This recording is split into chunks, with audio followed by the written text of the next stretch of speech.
আসসালামু আলাইকুম প্রিয় দর্শক, আপনাদেরকে শুভেচ্ছা সহ আমন্ত্রণ জানাচ্ছি বাংলা ভিউ সংবাদে। সাথে আছি আমি সাকলিন হক। প্রথমেই শিরোনাম।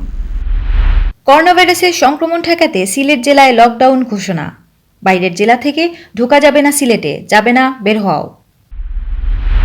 করোনা ভাইরাসে দেশে 24 ঘন্টায় আরও 58 জন আক্রান্ত, মারা গেছেন আরও 3 জন।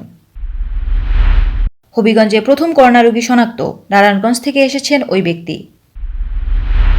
সিলেট ল্যাবে টেস্ট করা 48 জনের শরীরে পাওয়া যায়নি করোনার অস্তিত্ব, একজনের রিপোর্ট নিয়ে সন্দেহ। করোনা আক্রান্ত চিকিৎসকের সংস্পর্শে আসা 5 জন নার্স ও ব্রাদার হোম কোয়ারেন্টিনে। করোনার উপসর্গ দেখা দিলে শামসুদ্দিন হাসপাতালে ভর্তির পরামর্শ। করোনা ভাইরাসের প্রাদুর্ভাবে সুপ্রিম কোর্টের হাইকোর্ট ও আপিল বিভাগ সহ দেশের সকল আদালতে 23 এপ্রিল পর্যন্ত ছুটি ঘোষণা। এতক্ষণ শুনছিলেন শিরোনাম, এখন বিস্তারিত। করোনা ভাইরাসের সংক্রমণ ঠেকাতে বারবার নির্দেশ দিয়েও মানুষকে ঘরে রাখতে ব্যর্থ হওয়ায় পুরো সিলেটকে লকডাউন ঘোষণা করেছে জেলা প্রশাসন। শনিবার বিকেলে জেলা প্রশাসক লকডাউনের এ ঘোষণা দেন। লকডাউনের কারণে এখন থেকে সিলেট জেলা থেকে কেউ বাইরে অথবা বাইরে থেকে কেউ সিলেট জেলায় প্রবেশ করতে পারবেন না। পরবর্তী নির্দেশ না দেওয়া পর্যন্ত জাতীয় ও আঞ্চলিক সড়ক, মহাসড়ক ও নৌপথে অন্য কোনো জেলা হতে কেউ সিলেট প্রবেশ করতে পারবেন না। একইভাবে সিলেট থেকে কেউ অন্য জেলায় যেতে পারবেন না। এছাড়া সিলেট জেলার এক উপজেলা থেকে অন্য উপজেলায় যাতায়াতের ক্ষেত্রেও একই নির্দেশনা কার্যকর থাকবে। জেলা প্রশাসক কাজী এমদাদুল ইসলাম জানান, সব ধরনের গণপরিবহন ও জনসমাগম বন্ধ থাকলেও কেবলমাত্র জরুরি পরিষেবা, চিকিৎসা সেবা, কৃষিপণ্য, খাদ্যদ্রব্য সরবরাহ ও সংগ্রহ এই নিষেধাজ্ঞার আওতায় বাইরে থাকবে। গণপরিবহন বন্ধ থাকা সত্ত্বেও কিছু কিছু লোক বিভিন্ন পথে সিলেটে চলে আসছে। যেমন আমরা গতকাল জানতে পেরেছি যে নারায়ণগঞ্জ এবং ঢাকা থেকে কেউ কেউ আমাদের সিলেট জেলায় এসেছেন।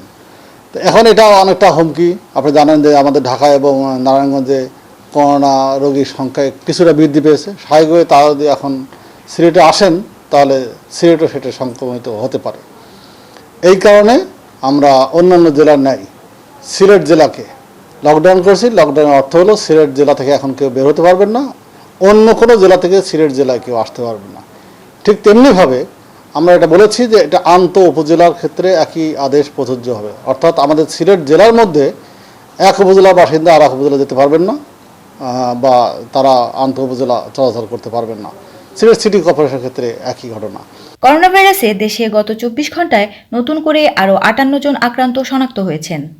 এতে দেশে আক্রান্তের মোট সংখ্যা বেড়ে দাঁড়িয়েছে 482 জনে।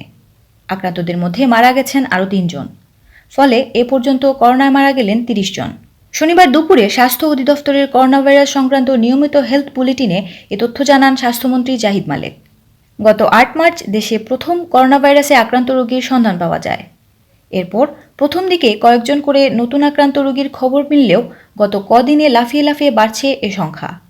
সবশেষ হিসাবে দেশে করোনা আক্রান্তের সংখ্যা 482। এর মধ্যে মারা গেছেন 30 জন, সুস্থ হয়ে উঠেছেন 33 জন। হবিগঞ্জে প্রথম করোনা রোগী শনাক্ত হয়েছে। তিনি বর্তমানে হবিগঞ্জ সদর আধুনিক হাসপাতালের আইসোলেশনে রয়েছেন। নারায়ণগঞ্জ থেকে তিনি সংক্রমিত হয়ে এসেছেন বলে জানিয়েছেন চিকিৎসকরা। শনিবার সকালে আইডিসিআর থেকে পাওয়া রিপোর্টে ওই ব্যক্তিকে করোনা পজিটিভ হিসেবে শনাক্ত করা হয়। গত বুধবার ওই ব্যক্তিসহ 16 জন নারায়ণগঞ্জ থেকে ফেরার পথে পুলিশ তাদেরকে ধরে এনে হাসপাতালের আইসোলেশনে ভর্তি করে। পরে তাদের নমুনা সংগ্রহ করে আইডিসিআরে পাঠানো হয়। শনিবার একজনের করোনা পজিটিভ ধরা পড়ে। সিলেট ওসমানী মেডিকেল কলেজে করোনা টেস্ট শুরু হওয়ার পর থেকে 4 ধাপে 241 জনের শরীরের নমুনা পরীক্ষা করা হয়েছে। এর মধ্যে 3 ধাপের 166 জনের কারোরই করোনা রোগ ধরা পড়েনি। তবে একজনের রিপোর্ট নিয়ে তৈরি হয়েছে সন্দেহ। শুক্রবার ওসমানী মেডিকেল কলেজের ল্যাবে সিলেট বিভাগের 48 ব্যক্তির নমুনা পরীক্ষা করা হয়। এর মধ্যে 47 জনই করোনা নেগেটিভ হন। তাদের শরীরে করোনার উপস্থিতি পাওয়া যায়নি।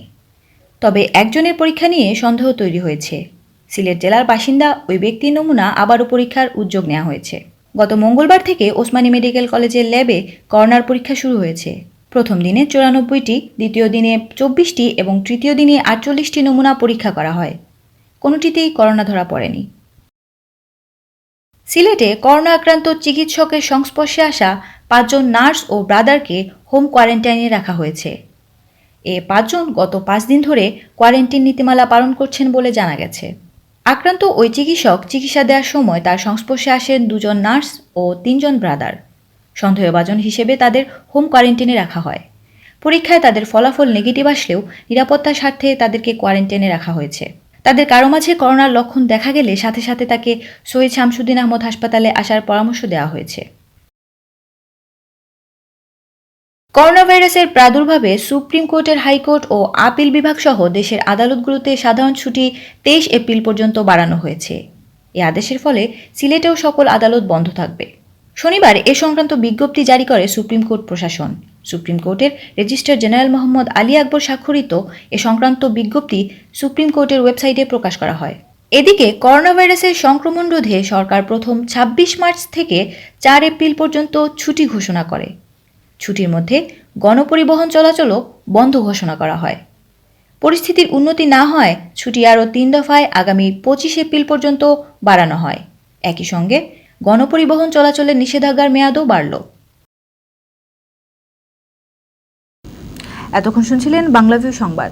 সাথে থাকার জন্য সবাইকে ধন্যবাদ।